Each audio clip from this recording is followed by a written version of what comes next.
Bruce Lee est devenu célèbre en tant qu'artiste martial et star hollywoodienne au milieu du XXe siècle. Les récits le concernant sont remplis de mythes et de légendes.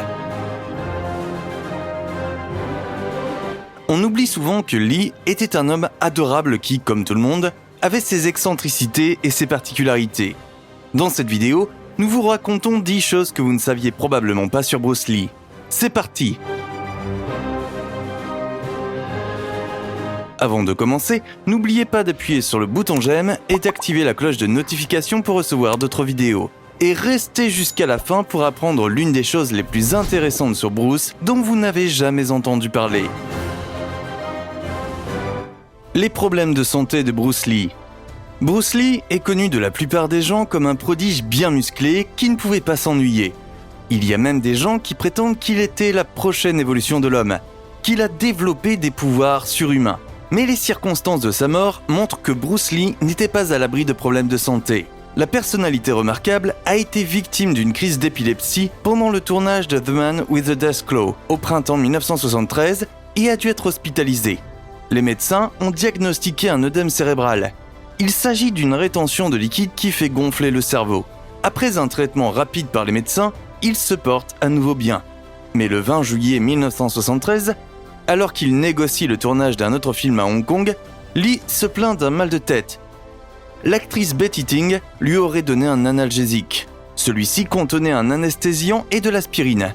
Peu de temps après, Lee a été retrouvé sans vie. Les tentatives pour le ranimer sur place ont échoué. Il a été transporté à l'hôpital Queen Elizabeth de Hong Kong et déclaré mort à son arrivée. On pense que l'antidouleur a déclenché une réaction allergique qui a entraîné un nouvel œdème cérébral. Lee n'avait que 32 ans. Les célèbres élèves privés de Bruce Lee. Si Bruce Lee n'était pas surhumain, il était une légende de son vivant, connu pour ses arts martiaux, sa volonté et sa personnalité motivante. Dans les années 1960 et 1970, plusieurs stars d'Hollywood se sont entraînées avec lui pour se préparer à des rôles physiquement exigeants dans des films d'action ou pour se renforcer mentalement. Parmi elles, l'acteur James Coburn, connu pour le western Les 7 mercenaires, l'acteur de James Bond George Lazenby et l'icône du cinéma Steve McQueen. L'actrice Sharon Tate et son mari de l'époque Roman Polanski ont également pris des leçons privées avec Bruce Lee. Nombre de ces personnalités ont été tellement influencées par Lee qu'elles se sont souvenues avec émotion des années plus tard des moments passés avec l'artiste martial. Lee était suffisamment ami avec George Lazenby, James Coburn, Chuck Norris et Steve McQueen pour qu'il l'aide à porter son cercueil lors de ses funérailles. Pourquoi Bruce Lee n'a pas été accepté au service militaire ? Parce que Bruce Lee est né à San Francisco, il remplissait les conditions bureaucratiques pour s'engager dans la guerre du Vietnam. Mais il ne répondait pas aux exigences physiques. La raison pour laquelle un homme avec un programme d'entraînement aussi rigoureux et un physique aussi tonique était exclu du service militaire pour des raisons physiques a longtemps été un mystère. Aujourd'hui, nous connaissons les raisons. Les yeux et un testicule. C'est exact. Normalement, avant la naissance, les testicules d'un homme descendent de la région des reins dans le scrotum. Cependant, l'un des testicules de Bruce Lee n'a pas fait le voyage. Ce trouble, qui n'est pas totalement inoffensif, mais qui n'est en fait pas pertinent pour le service militaire, et une déficience visuelle attestée en plus, ont suffi aux médecins militaires pour classer Bruce Lee comme inapte au combat. Entendre qu'un homme comme Bruce Lee a été qualifié d'inapte au combat est très choquant. Après tout, je suis sûr que nous sommes tous au courant des légendaires exercices d'entraînement Dragon Flag de Bruce Lee. Selon la femme de Bruce, il passait presque chaque minute de chaque jour à perfectionner ses compétences et à s'entraîner. Il savait que s'il voulait être le plus grand artiste martial du monde, il devait passer d'innombrables heures à s'entraîner.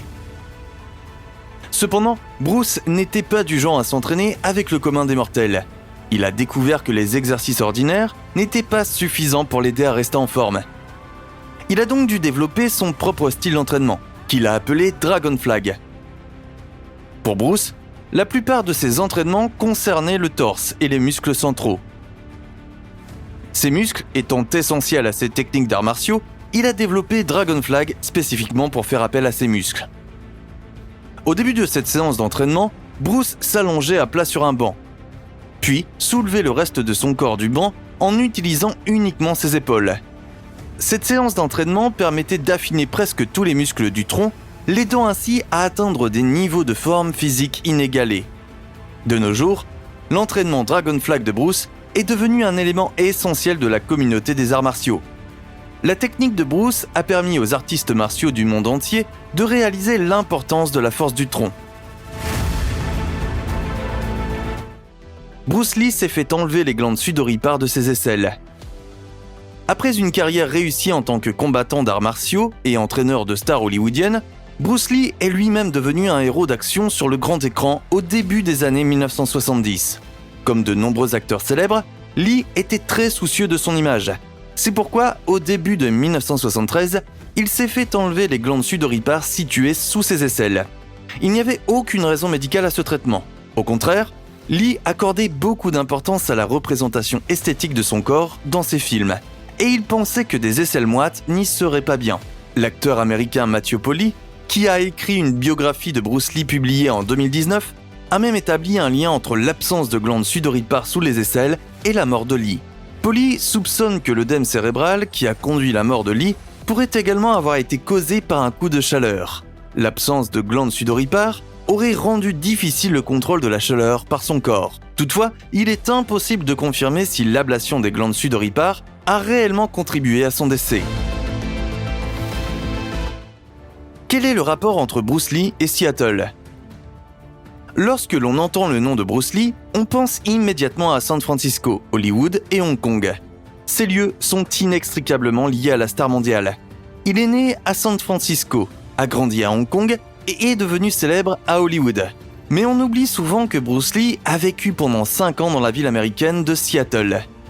En 1958, lorsqu'il est retourné aux États-Unis pour la première fois depuis son enfance, il était un étudiant sans le sou vivant chez des amis de son père qui l'employaient dans leur restaurant. Dans le sous-sol du restaurant, Lee a ouvert sa première école de formation. Il a également étudié le théâtre et la philosophie à l'université de Washington à Seattle. Lee a passé des années importantes et formatrices à Seattle, sans lesquelles il ne serait probablement pas devenu une personnalité aussi connue. Bruce Lee, le danseur de cha-cha. Saviez-vous que Bruce Lee savait non seulement se battre, mais aussi danser ? Pendant son entraînement aux arts martiaux, le jeune Bruce a rapidement appris que l'autodéfense n'était pas seulement une question de force et de puissance.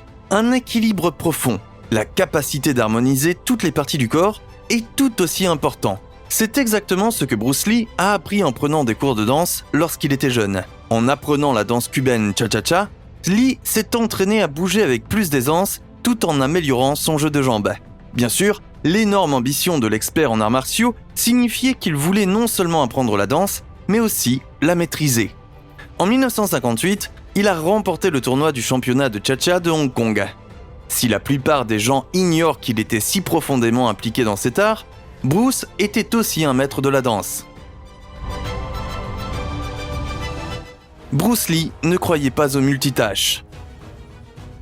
Si l'on devait décrire Bruce Lee en un seul mot, on choisirait certainement le mot « concentration ». Se concentrer sur un objectif était au cœur de la philosophie de Bruce Lee. S'il voulait atteindre quelque chose, il prenait sur lui et faisait tout pour y parvenir. Ce n'est que lorsqu'il y parvenait qu'il se tournait vers un nouvel objectif. Danseur de cha-cha, professeur d'arts martiaux, star de l'action. Bruce Lee était tout cela parce qu'il ne se laissait pas distraire par les choses futiles de la vie. C'est pourquoi il est sans doute le plus grand artiste martial de tous les temps. Et aujourd'hui encore, sa philosophie inspire les gens du monde entier à faire constamment de leur mieux. Bruce Lee était-il juif ? Non, Bruce Lee n'était pas juif, mais il avait des ancêtres juifs. La mère de Lee était une femme chinoise nommée Grace Ho. Le père de Grace Ho et le grand-père de Lee étaient des hommes d'affaires chinois prospères, Ho Kam-tong. Le père de Ho Kam-tong, et donc l'arrière-grand-père de Bruce Lee, était le néerlandais Moses Hartog Bosman. Il est né dans une famille juive néerlandaise d'origine allemande. Cependant, il a choisi de vivre en Chine et est devenu ambassadeur néerlandais à Hong Kong. Bruce Lee était donc un Chinois-américain avec des racines juives, néerlandaises et allemandes. Bruce Lee lors d'un combat avec Mohamed Ali. Que se passerait-il si le plus grand artiste martial de tous les temps affrontait le plus grand boxeur de tous les temps? Comment se terminerait un combat entre Bruce Lee et Mohamed Ali? Pour Robert Close, réalisateur de The Man with the Death Claw, c'était clair. Il a décrit dans son autobiographie de 1987 que Bruce Lee lui a dit un jour qu'il n'aurait certainement pas survécu à un combat contre Mohamed Ali. Pour Bruce, Ali était le plus grand combattant de tous les temps. L'un des accomplissements de Bruce Lee que beaucoup de gens négligent est sa force pure. Il peut sembler évident qu'un artiste martial doit être fort, mais la plupart des gens ne réalisent pas à quel point Bruce Lee était vraiment fort.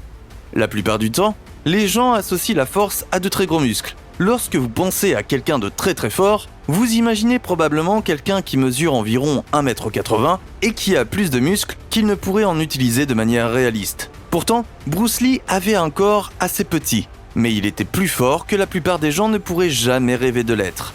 Un moyen facile de le prouver est de regarder ses sacs d'entraînement. La plupart des gens s'entraînent à donner des coups de poing et des coups de pied sur les sacs d'entraînement. Bruce le faisait aussi, mais il les déchira très rapidement. Finalement, il est devenu difficile pour lui d'utiliser des sacs de frappe normaux car il les transperçait régulièrement ou les faisait éclater. Bruce a donc dû trouver des sacs plus lourds et plus denses, capables de résister à sa force incroyable. N'oubliez pas qu'un sac de frappe normal pèse environ 50 kg. Cependant, les sacs que Bruce devait utiliser pesaient souvent plus de 135 kg. Pour rendre les choses encore plus remarquables, il a été rapporté que Bruce était capable de donner des coups de pied dans ses sacs à une très grande hauteur en l'air. Si vous essayez de donner vous-même un coup de pied dans un de ces sacs, il y a de fortes chances pour qu'il ne bouge que de quelques centimètres au moment du contact. Mais Bruce, lui, était capable de faire voler ses sacs. Le fait que Bruce Lee était un homme humble qui n'a jamais pensé qu'il pourrait devenir une véritable menace pour un boxeur poids lourd est si évident pour ses descendants et ses nombreux fans qu'ils se sont clairement souvenus d'une scène du film « Il était une fois à Hollywood » de Quentin Tarantino, et beaucoup ont été scandalisés. Dans cette scène, Bruce Lee, interprété par Mike Moh, affirme qu'il blesserait gravement Mohamed Ali dans un vrai combat. Même s'Il était une fois à Hollywood est un film de fiction, mettre dans la bouche de votre Lee bien-aimé des mots qu'il n'a jamais prononcés est aller à l'encontre de la volonté de beaucoup. Cela montre combien de personnes sont touchées par Bruce Lee des années après sa mort. Jackie Chan perd contre Bruce Lee. Avec Bruce Lee, Jackie Chan est l'un des artistes martiaux les plus connus de l'histoire du cinéma. Ce que peu de gens savent, c'est que les deux hommes se sont rencontrés brièvement lors du tournage de The Man with the Death Claw. Dans ce film, Jackie Chan joue un tout petit rôle, celui d'un méchant qui tente d'attaquer Bruce Lee par derrière. Pendant le tournage de cette scène, Bruce a accidentellement frappé Jackie à la tête avec une poutre en bois. Ce n'était pas un coup ciblé, mais il a frappé Chan si fort qu'il n'a pas pu voir pendant un moment. Lee était terriblement désolé de cet accident. C'est pourquoi il s'est occupé de Jackie Chan et a entamé avec lui une conversation dont la star de Drunken Master se souvient encore aujourd'hui.